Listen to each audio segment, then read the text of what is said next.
નમસ્કાર મિત્રો, સુપ્રભાતમ. અમારી આલેત નેચર ટીવી યુટ્યુબ ચેનલ ઉપર આપનું હાર્દિક સ્વાગત છે. મિત્રો, જેટલા કુદરતની નજીક છીએ ને એટલા સુખી છીએ અને એટલા જ તંદુરસ્ત છીએ. કુદરતથી દૂર જઈએ એટલે બીમાર પડીએ. અને કુદરત કેટલું બધું આપણને આપ્યું છે એની અજાયબી તો જુઓ કે ઉનાળો હોય તો ઠંડા પ્રકૃતિના શાકભાજી આપ્યા છે, શીત ગુણ ધરાવતા ફળો આપ્યા છે, તો જેથી કરીને આપણું શરીર છે એ ગરમી સામે રક્ષણ મેળવી શકે. અને શિયાળો હોય તો કે ઉષ્ણ ફળ આપ્યા, ઉષ્ણ શાકભાજી આપ્યા. રીંગણા છે એ ઉષ્ણ શાકભાજી છે. ઉનાળામાં જો એ રીંગણાનો ઓળો કરીને તમારે ખાવો, એ રીંગણાનું ભરથું ઉનાળામાં નહીં ભાવે. કારણ તો કે એ ગરમ છે અને એટલું જ નહીં પણ એ શિયાળામાં જ મજા આવે. તો એવું જ વનસ્પતિ એક આપણી પાસે છે.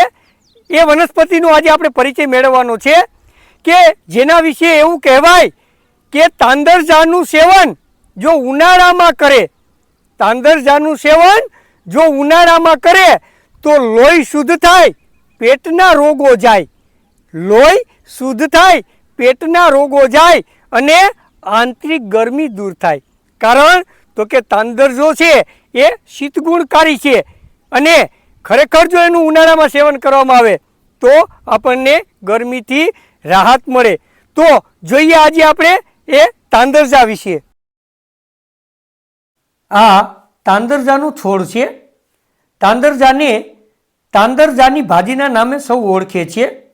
કારણ કે તાંદરજાની ભાજીનું શાક ગામડાઓમાં ખૂબ જ ખવાય છે અને ઉનાળાની ઋતુ દરમિયાન તાંદરજાનો કાઢો કરી તેમાં લીલી ચટણી નાખી ખેડૂત લોકો તેમાં રોટલો ચોરીને ખાતા હોય છે. આ તાંદરજાના છોડને ગુજરાતમાં અમુક જગ્યાએ ચોરાઈના નામે ઓળખવામાં આવે છે. તો કોઈક તેને તાંજરિયો અથવા તો તાંદળજાના નામે પણ ઓળખે છે. હિન્દીમાં તેને ચોલાઈ કે સાદાંતિયાના નામે ઓળખવામાં આવે છે. સંસ્કૃતમાં તેને તંડુલિક અથવા તો મેઘનાદ કહે છે. જ્યારે તેનું અંગ્રેજી નામ અમરંથ લીવ્સ છે તો ક્યાંક તે રેડ અમરંથના નામે પણ ઓળખાય છે.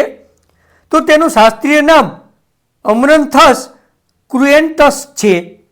તાંદરજો વરસાદ થતાં આડે વગડે ઉગી નીકળે છે. તે વર્ષાયુ છોડ છે, પરંતુ જ્યાં બારેમાસ ભેજ જળવાઈ રહેતો હોય તેવી જગ્યાએ તે બારેમાસ જોવા મળે છે. ઉનાળામાં તો લોકો તેનું વાવેતર કરી વેચે છે. ચોમાસામાં અને ઉનાળામાં તેનો વિકાસ પણ ખૂબ થાય છે. તાંદરજો વનવગડામાં અને જંગલ વિસ્તારમાં પણ થાય છે. તેને અડબાઉ તાંદરજો કહે છે.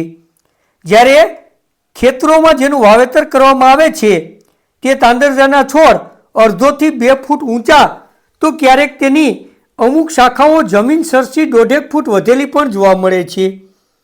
તાંદરજાના મૂળ ખીલા મૂળ અને મુખ્ય દાંડી સૂતળીથી માંડી અંગૂઠા જેવી જાડી અને અનેક શાખાઓવાળી હોય છે. શાખાઓ આડી ઊભી વિકાસ પામતી તો અમુક શાખાઓ જમીન ઉપર પથરાયેલી પણ જોવા મળે છે. મુખ્ય દાંડી અને શાખાઓનો રંગ ગાઢો લીલો અથવા તો રતાશ પડતો હોય છે. તાંદરજાના પાન તુલસીના પાન જેવા પરંતુ તેનાથી થોડા મોટા અને ગાઢા લીલા કે રતાશ પડતા રંગના અને ચમકતા હોય છે. પાન તળિયે પહોળા અને ટોચ તરફ જતા સાંકડા થતા અને ટોચના ભાગે અણી થતા અથવા તો બુઠ્ઠા હોય છે. પાનને ચોરતા લીલો રસ નીકળે છે જે સ્વાદે તુરો અને રુચિકર ગંધવાળો હોય છે. ફૂલ પત્રકોણમાંથી સૂક્ષ્મ ઝુમખીઓ રૂપે આવેલા હોય છે. ફૂલો અતિ બારીક અને સફેદ રંગના હોય છે. છોડ પૂર્ણ વિકસિત થયા બાદ છોડની શાખાઓના છેડે પણ ફૂલરૂપી ઝુમખાઓ અને નાના નાના પાન જોવા મળે છે. ફળ તળિયે જરા સાંકડા થતા અને મથાળે પહોળા હોય છે. તેમાં કાળા ચમકતા લીસા અને ગોળાઈ લેતા ખૂબ જ નાના બીજ હોય છે. છોડને હલાવતા આ બીજ ચારે બાજુ વેરાઈ જાય છે. તાંદરજાનો છોડ છે એ જેમ તમે કાપો એમ ફૂટતો રહે છે અને જે લોકો એની ખેતી કરે એ લોકો એને વાઢતા રહીએ અને એ રીતે એનો વિકાસ થતો રહેતો હોય છે. તાંદરજામાં ડુંગરાવ તાંદરજા સિવાય લીલો તાંદરજો અને કાંટાળો તાંદરજો જેવી જાતો પણ જોવા મળે છે. એનો આપણે અલગથી પરિચય મેળવશું. એમરેન્થેસી વર્ગની આ વનસ્પતિ શીતળ ગુણકારી હોય ઉનાળામાં તેનો વિશેષ ઉપયોગ કરવામાં આવે છે. તાંદરજાના ઔષધિ ગુણની જો વાત કરવામાં આવે તો તે સ્વાદે તુરો, મધુરો, શીતળ, રુચિકર, અગ્નિદીપક, લઘુ, વૃક્ષ, મૂત્રલ, પથ્યકારક તેમજ સારક છે. તે વિષ, પિત્ત, શ્રમ, દાહ, રક્તદોષ, ઉન્માદ, રક્તપિત્ત, ત્રિદોષ, તાવ, ઉધરસ અને અતિસારનો નાશ કરે છે. તેના પાન શીતળ અને પિત્ત, રક્તવિકાર, વિષ અને ઉધરસનો નાશ કરનાર મનાય છે. તેમજ તે રુચિકર અને સ્વાદુ હોય છે. તાંદરજાના ઔષધિ ઉપયોગની જો વાત કરીએ તો તે વિષમ જવર દૂર કરનાર છે. તાંદરજાના મૂળ માથા ઉપર બાંધવાથી વિષમ જવર દૂર થાય છે. તાંદરજાના મૂળ મરી સાથે ચોખાના ધોરાવણમાં વાટી પીવાથી સર્પવિષની અસર દૂર થાય છે. તેમજ ઝેરી જંતુઓનું ઝેર ઉતરે છે અને પીડામાં રાહત થાય છે. તાંદરજાનો રસ દાજ્યા ઉપર લગાડવાથી દાજેલા ભાગમાં ઠંડક પ્રસરે છે. તેમજ ઘાવ જલ્દી રૂજાઈને દાજ્યાનો ડાઘ પણ રહેતો નથી.